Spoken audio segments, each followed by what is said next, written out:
जय हिंद दोस्तों, स्वागत है आपका एक बार फिर से आपके अपने यूट्यूब चैनल स्कॉलर माइंड पे। और मैं शेखर सागर आज आपको यहाँ पर कवर कराऊंगा प्रोनाउन के बहुत ही मोस्ट कॉन्सेप्ट जो कि दोस्तों एसएससी द्वारा पूछे गए हैं, मालूम किए गए हैं अपने प्रीवियस ईयर जो एग्जाम्स है ना, जैसे कि हो गया आपका सीएचएसएल हो गया, एमटीएस हो गया, सीजीएल वगैरह में हो गया। तो ये जो हमारा सिलेक्शन पोस्ट फेज 8 का एग्जाम है दोस्तों, ये जो हमारा होता है दोस्तों देखिएगा, ये हमारा 10th से भी है, तो इंटर से भी है और हमारा ग्रेजुएट और अबाउ से भी। तो जो हमारा 10th लेवल का एक तरीके से एमटीएस से भी हमारी एमटीएस जो हमारा 10th लेवल पे होता है। और दोस्तों ये जो हमारा होता है सीएचएसएल वो हमारा 12th पे होता है, ग्रेजुएट हमारे सीजीएल होता है, ग्रेजुएट लेवल होता है। तो सेम बिल्कुल इसी तरीके से क्वेश्चन होंगे यहाँ पर बहुत ही अच्छी तरीके से। और हाँ, सारे के सारे कंसेप्ट बहुत ही मोस्ट है। और दोस्तों सॉरी चाहूँगा, माफ़ी चाहूँगा आपसे, मैंने कहा था कि नाउन का कंसेप्ट होगी, नाउन की क्लास होगी, लेकिन दोस्तों नाउन का जो क्लास होगी वो मैं आपको आगे करा दूंगा, कोई दिक्कत वाली बात नहीं है। तो प्रोनाउन की क्लास आज मैं कराने जा रहा हूँ, ठीक है दोस्तों, चलिएगा। तो देखिएगा दोस्तों, क्वेश्चन कराने का सिस्टम क्या रहेगा, वे क्या रहेगा मेरा, देखिएगा क्वेश्चन एडवांस टू बिल्कुल हाई है ना, मतलब कि बेस टू हाई है। कहने का मतलब ये है मेरा, बिल्कुल जो हमारा कैंडिडेट्स है जिसने पहली बार भी फॉर्म भरा है कि एग्ज़ाम नहीं दिया है, तो वो भी इसे सीख सकता है बहुत ही अच्छी तरीके से कंसेप्ट को, ठीक। और दोस्तों देखिएगा, ये इस तरीके से क्वेश्चन पूछे जाते हैं, डायरेक्टली क्वेश्चन नहीं पूछे जाते प्रोनाउन से। ये हमारा जो हमारा एरर होता है, एरर डिटेक्शन, उसके अंदर यहाँ पर रख देता है और पूछता है कि यहाँ पर बताइए कौन सा एरर है, कौन सा पार्ट में। तो देखिएगा सबसे पहला क्वेश्चन क्या दे रखा है दोस्तों, the boy who you see there made the top score in the last match, no error. सोचिएगा दोस्तों, आपको मिलते हैं 20 सेकंड, जल्दी सोचिएगा।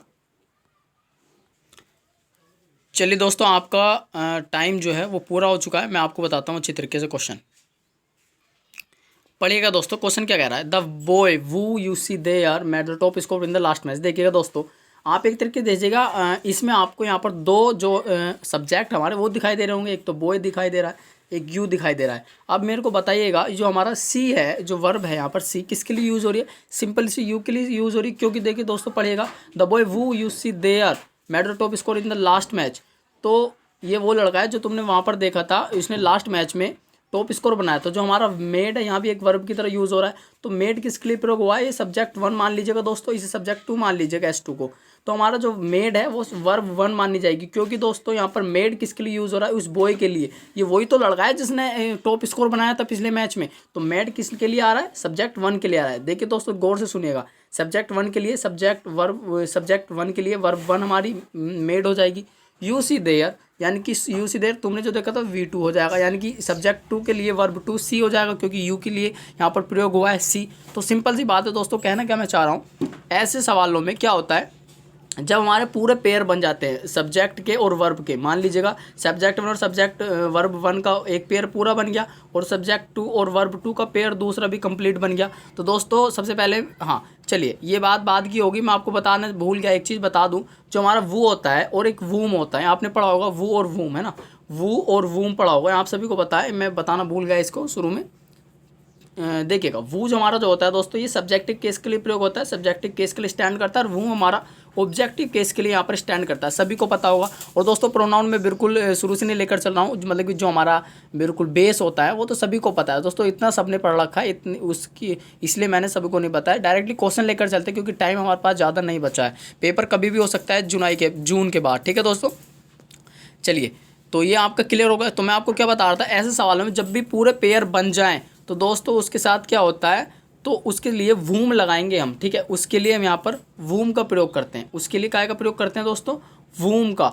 और जब हमारा दोस्तों क्या होता है, जब हमारा पेयर नहीं बनता और कोई वर्ब एक्स्ट्रा बच जाती है, आएगा सवाल आगे देखेंगे, यदि कोई हमारी वर्ब एक्स्ट्रा बच जाती है तो उसके लिए वू का प्रयोग करेंगे। वू का क्यों प्रयोग करेंगे, आगे वही बात, जब हमारी दोस्तों वर्ब बच जाएगी, यानी कि हमने मान लीजिए V2 वर्ब बच गई, तो इसके लिए किसकी ज़रूरत होगी, सब्जेक्टिव केस की ज़रूरत होगी, तभी तो हमारा स्ट्रक्चर पूरा होगा। तो इसलिए वू किसके लिए स्टैंड करता है, सब्जेक्टिव केस के लिए स्टैंड करता है। तो इसलिए हम यहाँ पर सब्जेक्ट 2 वू के रूप में इसको स्टैंड लगा देंगे, और हमारा स्ट्रक्चर सेंटेंस की बिल्कुल राइट हो जाएगी।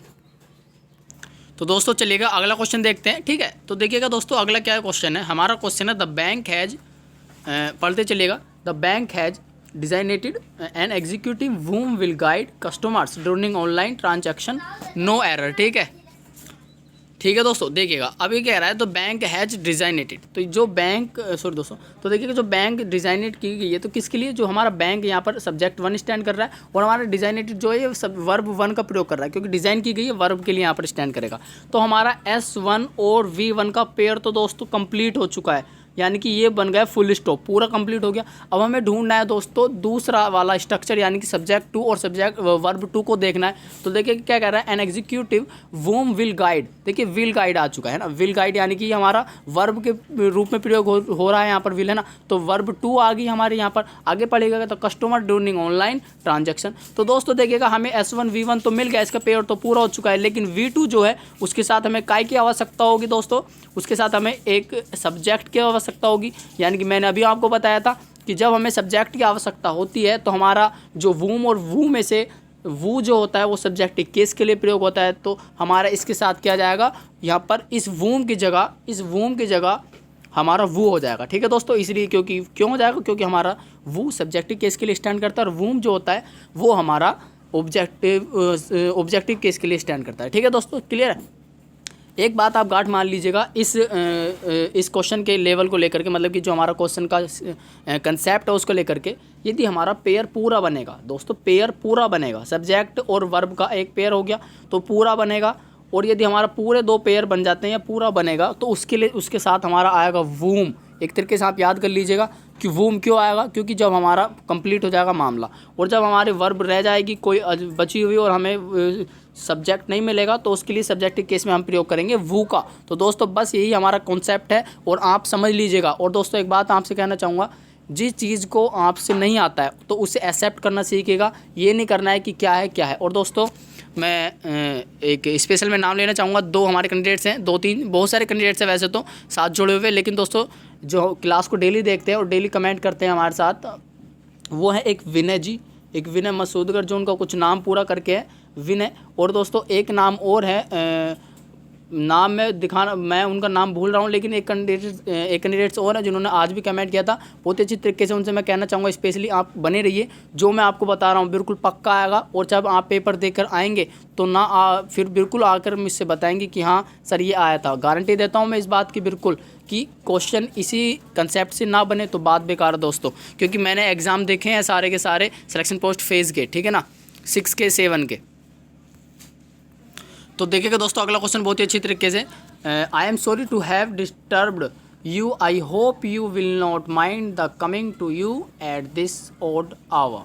तो देखिएगा दोस्तों बहुत ही अच्छा कंसेप्ट है, छोटा कंसेप्ट है लेकिन मोस्ट कंसेप्ट है। देखिएगा दोस्तों हमको पकड़ना क्या होता है, गलती पकड़नी होती है सेंटेंस की। यदि आपको कंसेप्ट आता है तो आप अच्छी तरीके से पकड़ लेंगे। देखिएगा यदि आपको आता है तो आप एकदम से पकड़ लेंगे। यहाँ पर देखिएगा मी कमिंग आ रहा है, मी कमिंग, तो देखिएगा आप सभी को पता होगा, जिसको नहीं पता हो ध्यान रखिएगा, जब भी हमारी आईएनजी वाली फॉर्म कभी भी यूज़ होती है तो उससे पहले जो भी कुछ होता है तो वो हमारा पजेसिव केस होता है दोस्तों, पजेसिव केस का यूज़ होता है, ना कि ऑब्जेक्टिव केस का प्रयोग होता है। ठीक, इस बात का ध्यान रखना है। तो हमारा मी क्या है यहाँ पर, मी पजेसिव केस नहीं है, तो मी का पजेसिव केस क्या होता है दोस्तों, आप सभी को पता होगा। जो हमारा मी का पजेसिव केस होता है वो हमारा माई होता है, आई का पजेसिव केस माई होता है, तो मी हमारा इसका ऑब्जेक्टिव केस होता है आई का। तो दोस्तों बहुत ही अच्छा कंसेप्ट था, सीखा आपने, आई का पजेसिव केस माई और दोस्तों ऑब्जेक्टिव केस मी। तो दोस्तों यहाँ पर मी की जगह क्या हो जाएगा, माई कमिंग हो जाएगा। ठीक है दोस्तों, चलिएगा दोस्तों अगला क्वेश्चन देखिए कि इस क्वेश्चन को देखकर आप अच्छी तरीके से एकदम आंसर कर देंगे, क्योंकि दोस्तों सेम कंसेप्ट पर बेस्ड है question. My teacher did not object to me using the calculator. तो देखिएगा दोस्तों मैंने अभी बताया था सेम कंसेप्ट है बिल्कुल, यूजिंग आ रहा है, आईएनजी फॉर्म आ रही है दोस्तों, पकड़ना सीखिए क्वेश्चन को, क्या कह रहा है क्वेश्चन। आईएनजी फॉर्म आ रही है, आईएनजी फॉर्म से पहले ऑब्जेक्टिव केस लगा हुआ है, लेकिन आता क्या है हमेशा पजेसिव केस का प्रयोग होते हैं, पजेसिव केस का प्रयोग करते हैं, तो मी का क्या हो जाएगा, माई हो जाएगा, माई यूजिंग द कैलकुलेटर। ठीक है दोस्तों, अच्छी तरीके से समझ रहे हैं। आशा करता हूँ जो चैनल पर पहली बार आ रहे हैं चैनल को सब्सक्राइब करेंगे, वीडियो को शेयर कर दिएगा दोस्तों, और वीडियो को लाइक ज़रूर कर देना, क्योंकि यदि आप 10 जने देखते हैं तो 10 ही लाइक आते हैं तो बहुत अच्छा लगता है। चलिए दोस्तों अगला क्वेश्चन देखते हैं जल्दी से। The principal objected to them wearing short skirts at the function. तो प्रिंसिपल ने ऑब्जेक्ट किया बच्चों को, या जो हमारी लड़कियाँ होती हैं, बच्ची होती हैं, एक तरीके से जो हमारी स्कूल की सिस्टर वगैरह होती हैं, तो उनको कहा कि शॉर्ट स्कर्ट्स पहनकर नहीं आना है। ठीक है, तो अच्छी बात है, बिल्कुल भी शॉर्ट स्कर्ट पहन कर नहीं जाना चाहिए, क्योंकि ज़माना बहुत ही ख़राब है। और किस वजह से ख़राब है आप सभी को पता है, यदि हमारी नीयत, हमारी जो हमारी नीयत है वो हमारी नीयत ठीक होगी तो बिल्कुल ज़माना खुद ब खुद सुधर जाएगा दोस्तों, ये मेरा मानना है। ठीक है, तो चलिए बात को उससे छोड़ते हैं, हम अपने क्वेश्चन देखते हैं। The principal object to the them wearing short skirts at the function. तो देखिएगा दोस्तों, जो प्रिंसिपल ने ऑब्जेक्ट किया them wearing short skirts at the function, तो इसमें क्या हो रहा है, यहाँ पर एक चीज़ को आप पकड़ रहे होंगे कि ये लिख रहा है ऑब्जेक्टिव टू दैम वेयरिंग। दोस्तों देखिएगा दोस्तों, यदि जो हमारा दैम किसके लिए यूज़ हो रहा है, दैम उनके लिए यूज़ हो रहा है जो शॉर्ट स्कर्ट्स पहनती हैं, है ना, जो शॉर्ट स्कर्ट्स पहनते हैं, तो उनको ऑब्जेक्ट किया है, तो दैम नहीं होगा दोस्तों। क्यों? क्योंकि उनके हैं, उनके लिए यूज़ हो रहा है, तो यानी कि देयर का प्रयोग होगा। बिल्कुल सिंपल सी बात है। मैं कहूँ जिस तरीके से मान लीजिएगा बहुत सारे बंदे होते हैं, क्योंकि शॉर्ट स्कर्ट्स को पहनने के लिए किनको मना किया है, लड़कियों को मना किया है ना पूरा। जो हमारा एक तरीके से प्लूरल, जो हमारा बहुवचन है होता है, जो आप सभी को पता है प्लूरल नाउन में आता है ना, तो सिंगुलर हमारा एक वचन होता है, प्लूरल हमारा बहुवचन होता है, तो एक सारा पूरा उसको ग्रुप को लेकर के लिया है, तो यहाँ पर सभी को कहा जा रहा है, इसलिए देयर पॉजेसिव केस का प्रयोग होगा। ठीक है दोस्तों, तो चलिए दोस्तों क्वेश्चन देखते हैं इस वाले क्वेश्चन को भी। As a person you are for better than him, but as a teacher you not to learn a lot disseminate your knowledge among students. तो देखिएगा दोस्तों, यहाँ पर क्या बोला जा रहा है, एज ए पर्सन यू क्या है, यहाँ पर एक सब्जेक्ट है, आप सभी को पता है, you are for better than. देखिए देन आ चुका है, यानी कि तुलना हो रही है, कंपैरेटिव डिग्री में है, और हिम के इसके साथ लिखा हुआ है हिम। तो आप सभी को पता होगा जब हमारा सब्जेक्ट होता है दोस्तों, ये जो यू है, यू की तुलना ही तो की जा रही है हिम के साथ। तो दोस्तों देखिएगा, जब भी हमारा सब्जेक्ट की तुलना किससे होती है, हमेशा सब्जेक्ट से होती है, यानी कि सब्जेक्ट की तुलना सब्जेक्ट से, और जो हमारा ऑब्जेक्ट होता है उसकी तुलना ऑब्जेक्ट से, यानी कि ऑब्जेक्ट टू ऑब्जेक्ट और सब्जेक्ट टू सब्जेक्ट, यानी कि सब्जेक्ट की तुलना सब्जेक्ट। तो यहाँ जो हमारा यहाँ पर लिखा हुआ है हिम की जगह ही हो जाएगा, क्योंकि ही यहाँ पर एक ऑब्जेक्ट सॉरी दोस्तों सब्जेक्ट माना जाएगा। ठीक है दोस्तों, सब्जेक्ट होता ही है ये। चलिए दोस्तों वीडियो का लास्ट क्वेश्चन देखते हैं। आज की क्लास की जो आपकी क्लास है आज यहाँ तक ही रखी जाएगी। तो चलिए दोस्तों, ये क्वेश्चन जो आपको दिख रहा है ये ऑर्डर ऑफ प्रोनाउन का है।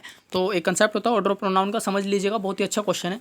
तो जब कभी भी दोस्तों ऑर्डर ऑफ प्रोनाउन में एक दिक्कत, मतलब कि दो कंडीशन होती हैं, दिक्कत नहीं, दो कंडीशन होती हैं। क्या?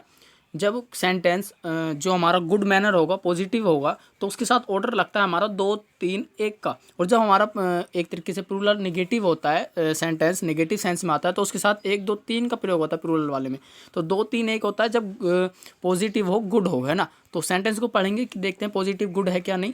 आई और your brother and you will be partners in the business. तो दोस्तों इसमें यहाँ पर नेगेटिविटी कोई भी यहाँ पर दिखाई नहीं दे रही है हमको, यानी कि गुड मैनर है सेंटेंस। तो इसलिए हमारे साथ प्रयोग करेंगे क्या आएगा, 2, 3, 1 का। 2, 3, 1 समझ लेना दोस्तों। 2, 3, 1 क्या है, यहाँ पर जो हमारा सबने पढ़ा होगा सन वाला कंसेप्ट होता है, सन वाला, है ना, सन वाला जो हमारा सन वाला कंसेप्ट होता है, सभी को पता है, सब्जेक्ट ऑब्जेक्ट और नाउन जो होता है हमारा।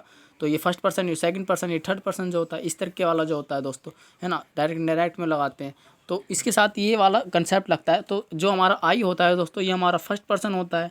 और जो हमारा योर ब्रदर होता है, योर ब्रदर, ये हमारा नेम वगैरह, प्लेस वगैरह और योर ब्रदर वगैरह ये थर्ड पर्सन के अंदर आते हैं। और जो हमारा यू होता है, यू, है ना, तो यू जो होता है हमारा सेकंड पर्सन होता है। मी वी हमारा फर्स्ट पर्सन होता है, मी वी हमारा फर्स्ट पर्सन होता है। वी जो होता है अवर वी, अस भी फर्स्ट पर्सन होता है। तो ये सभी को पता होगा। तो उसी बस अब इसको हमको अरेंज कर देना है। मैंने आप सभी को आंसर बता दिया है पूरा का पूरा।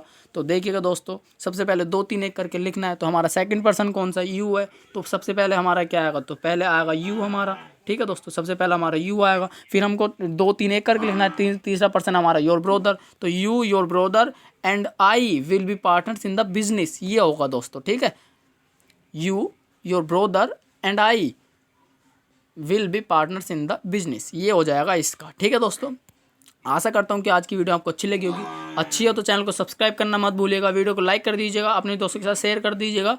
मिलता हूँ आपको अगली वीडियो में। जय हिंद, जय भारत, जय स्कॉलर।